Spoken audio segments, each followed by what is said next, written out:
New federal legislation targeting harmful online content has been unveiled.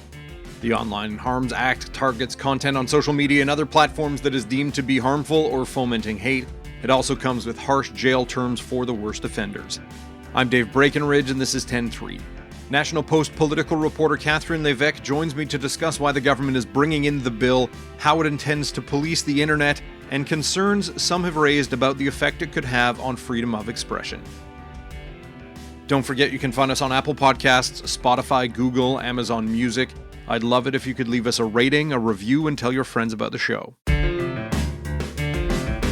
So, Catherine, the Liberals unveiled their online harms legislation this week, and before we talk about what's in the bill, I want to talk about the idea behind the bill. Why are the Liberals bringing in Bill C-63 at this point? Yeah, so in fact, it was supposed to be an online hate bill at first. And look, this has been a promise for many, many years from the Liberals. They pledged back in 2019 to combat online hate. And they did so with a number of international allies. So I don't know if you remember, but there was the Christchurch terrorist attack in New Zealand. So after that, Canada pledged with a number of other countries to do more, to basically force social media to block any kind of content inciting hate or terrorism or extremism. So that's kind of where this bill comes from. Now, what happened since is that in 2021, the federal government actually tabled a bill kind of trying to address those concerns, but it was so flawed. There were so many problems with it because it really gave a wide interpretation of what hate speech would be online, and it would force social media platforms basically to take down any content that was flagged and that was considered hateful within 24 hours. So there were really a lot of concerns around censorship, things like that, and freedom of expression. And so basically here we are 3 years later with another bill, and a bill that is not so much, well, yes, targeted towards hate online, but especially towards harms, especially harms to children, because as we know, sextortion is on the rise, child pornography, unfortunately, all these things have been really endemic during the pandemic, and there are just so many online harms for children nowadays. So I feel like the federal government has really been focusing on that instead of trying to focus on online hate. Mm-hmm. And so what is the bill as written and as unveiled this week set out to do? So it's set out to do a number of things. It's a big bill. There's about 100 pages in it. So I'll try to summarize what is in it. So it's basically, it aims to force, social media platforms like Facebook and Instagram, but also websites like Pornhub and live streaming services like Twitch to be more responsible with the content they have on their platforms. So basically, one of the things that the legislation would do is if there is some sort of harmful content like revenge porn, intimate images that are shared without consent, or if there are child pornography images, videos, things like that, that has to be taken down within 24 hours after it is flagged. So instead of, extending this to hate speech in general, we're really hyper focused on taking down unacceptable things like, these intimate images and this child pornography that is already illegal. So that's one of the things that the bill will do. It also creates a new digital safety commission that will be this new entity for enforcing rules and hold these online services accountable. But we'll also have an ombudsperson who is a separate entity, which will basically advocate for users and help them kind of deal with things that they don't like that they see online. But I think the biggest thing I would say is the amendments to the criminal code, because we're going to create a new standalone hate crime offense. So really put it in the criminal code, but also raise the maximum punishments for hate propaganda.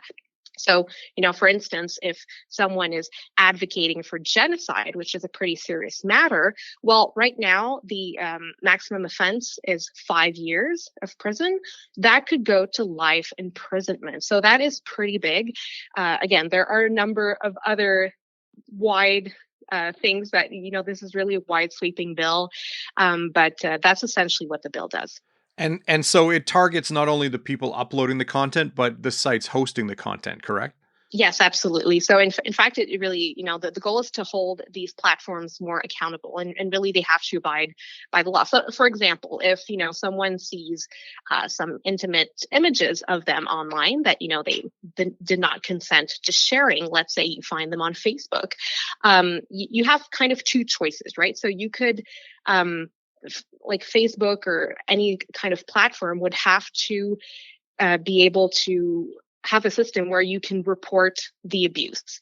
Or you could go see that new entity I was talking about, the Digital Safety Commission, and flag that and say, hey, this is content that is harmful to me, and I would ask it to be taken down. So basically, the platform would have to take it down within 24 hours, which is pretty fast. And, just to be clear, this doesn't apply for, let's say, content we don't agree with, or, content that we find offensive. Like, this is really for these very specific instances where we have these intimate images, this revenge porn or sexual abuse for children. So that would be one way of doing that. But if the platform does not comply, there are some very, very severe penalties.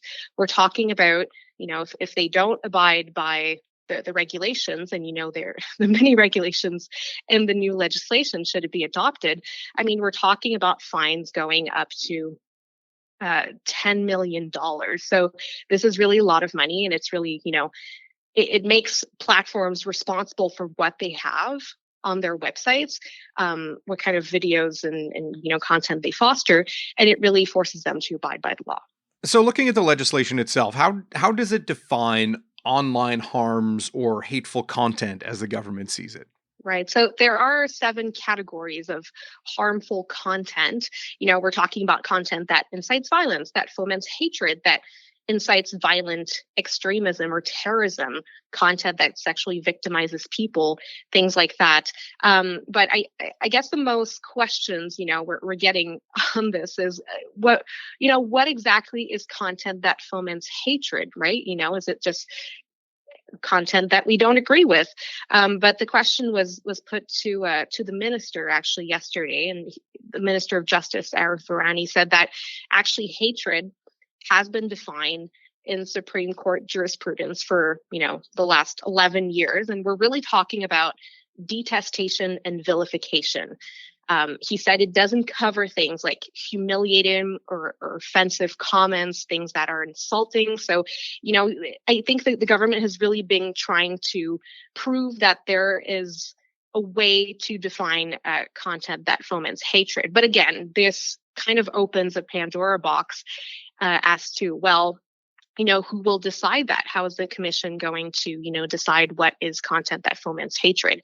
And I know just in our Ottawa office just a few moments ago, we had Aaron Woodrick from the Macdonald-Laurier Institute, and he finds that a little subjective, actually. And he thinks, that might lead to people censoring themselves out of fear of, being accused of promoting content that foments hatred. So there are, I would say, some questions about, what will be the criteria, how it will be put out in the regulation, who will ultimately be the judge of what is content that foments hatred. But, according to the government, it's a very high bar. But again, it does raise a lot of questions as to censorship and freedom of expression, because, what if you criticize the government? What if you criticize religion or political beliefs that you don't agree with? So again, it's supposed to be a high bar, but there are a lot of questions about that, I would say. And the one that jumps to mind for me is and maybe the government addressed it, but maybe they didn't, is how does it overlap with current hate crime laws? Because we do have laws against hate speech in this country already, don't we? Oh yeah, absolutely. And as people who are targeted by hateful content, it is really very hard to try to get an accusation and try to get people to to be accused of hateful content. But yes, you're right, actually, that, these laws already exist. I think it's just the focus of this bill was really more about online harms and protecting children. But yes, there are, I think really the changes here is if you are promoting extremely hateful content, like promoting genocide, for instance. And again, I'm not a lawyer. I'm not sure how, what would be the threshold to determine what that is. But basically, it's just to kind of crack down on these people and make sure that they get bigger prison fines in the end, should they be, again, accused and then convicted of such offenses.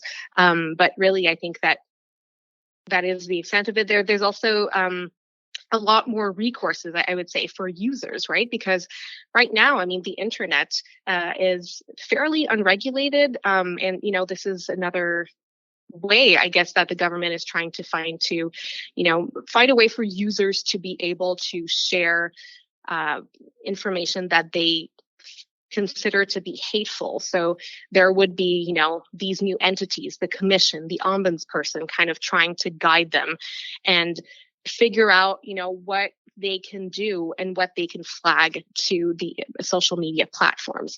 But again, I think there's also, once again, raises a lot of questions, because maybe people are offended by many things on the internet every day. So what will happen then? Is the ombudsperson or the commission, are they going to be, too busy because there will be such a surge in demand and users will have so many concerns?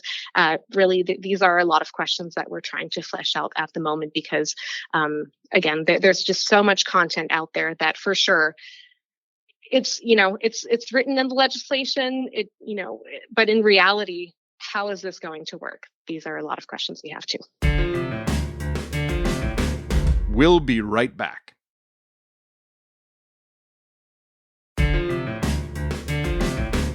Now, you mentioned that some penalties under this legislation could go as far as life in prison, and that's at the extreme end, or companies could face pretty hefty fines. But what other penalties are in play here for platforms or individuals? So it's mostly targeted towards platforms, right? So really, I think I said 10 million before, but really it's the bigger number, between 6% of their global income, or $10 million. So it's a lot of money in terms of penalties for platforms that would not abide by the law, that would decide to, not be compliant and take down, for instance, images or videos of child pornography, let's say, that would be reported. As for individuals, I mean, look, this, I think personally, these would be very rare instances where individuals would be charged with this. I think really the responsibility and the onus, I think, in the legislation will be on social media platforms, but also, any user uploaded adult content websites and live streaming services. So the goal is to make them more accountable and less so for users. Mm-hmm. And as you mentioned, the commission that's being created will be responsible for enforcing the rules. Will they also be monitoring social media content or online content, or is it solely going to be driven by complaints here? I don't know if they'll have time to monitor complaints, because I just think complaints will be coming in. But like they'll we'll see what they will be doing exactly, because as I understand it, the commission will only be composed of about 5 people, that will be named by the governing council, which is the government. And so 5 people, that's not a lot of, that's not a big bureau. So basically they're going to be receiving all the complaints, and they will have to screen out any frivolous flags or complaints, things that aren't really what they're supposed to be looking at. But they, so they'll go through that and skim through that. And then after the removal of the content, that is still subject to review. So the commission, even after the content is removed, can still be engaged in this process. So this is, to answer your question, I think they'll be mostly receiving the complaints. Again, we'll see in the regulations, I guess, if and when this legislation is adopted, how this will work exactly. But my guess is they'll be so busy with all the complaints coming in that, they won't have time to monitor any of that. Hmm. Now, as you mentioned earlier, there are people who are concerned that this legislation will curb freedom of speech or will have people censoring themselves so they don't wind up on the wrong side of this legislation. What has the government had to say about concerns about freedom of expression in Canada under this legislation? I would say they mostly dismiss those concerns. Their spin for several days now has been that this is focused really on protecting children. And, to a certain extent, this might almost serve as a wedge issue with them, with their party and the Conservatives, because Pierre Poilievre has said that he would be opposing this legislation. Now, after having seen the bill, we'll see if Pierre Poilievre maybe puts out a more nuanced response to it, because it really seems like this legislation isn't the full-on attack on freedom of expression that maybe he was expecting. But that being said, I mean, really, the government has been kind of, I would say, dismissing any concerns on freedom of expression. Now, as days go by, like the legislation has been tabled, for a few hours now. People will be getting into the nitty gritty, but it really seems like overall, whether it's social media platforms like Facebook, they don't see any concern with it. They see they're already doing some of the work that is asked by the government in this legislation. I've seen experts commenting on this. They're saying, well, look, there might be a few flaws, a few concerns about freedom of expression, but overall, this is a far cry from the previous legislation that really had a lot of flaws and really harbored, I would say, a lot of concerns about freedom of expression. It really looks like the government this time did their homework, really focused on specific things that would have to be removed by social media within 24 hours, and really made sure that this does not target freedom of expression and is very, very limited in what would be considered hate speech. Obviously, we're in a minority parliament. The government would need the support of at least one other party. The Conservatives, in the past have spoken out against this legislation. We're not sure how they'll approach the more nuanced version. But does the government have the support of the Bloc Québécois or the NDP to get this passed? I would say for now they have the support of the NDP. It's a cautious support. The NDP has said that they will really take the time to go through it. The initial reaction just after the bill was tabled is, in their mind, it didn't go far enough. So they might want to tweak a few things because, one of the instances that they mentioned is they're saying, well, this applies, these new restrictions for social media, the flagging of content that, right now does not apply to any private messaging like emails, like Messenger. So I think they want it to be a bit broader, but overall, it seems like the NDP and Jagmeet Singh are supporting the bill. I think they will be supporting the bill. And with that, I think the Liberals might actually be able to pass this legislation, but we'll see what kind of tweaks that the NDP brings forward and if they have the support from the Liberals to go with that. Mm-hmm. And we'll see how this all plays out in Parliament. Catherine, thanks for your time. You're very welcome. Thank you. 10-3 is produced by Sean Knox. Theme music by Bryce Hall. Thanks to my guest, Catherine Lévesque. More from her at nationalpost.com. I'm Dave Breakenridge. Thanks for listening.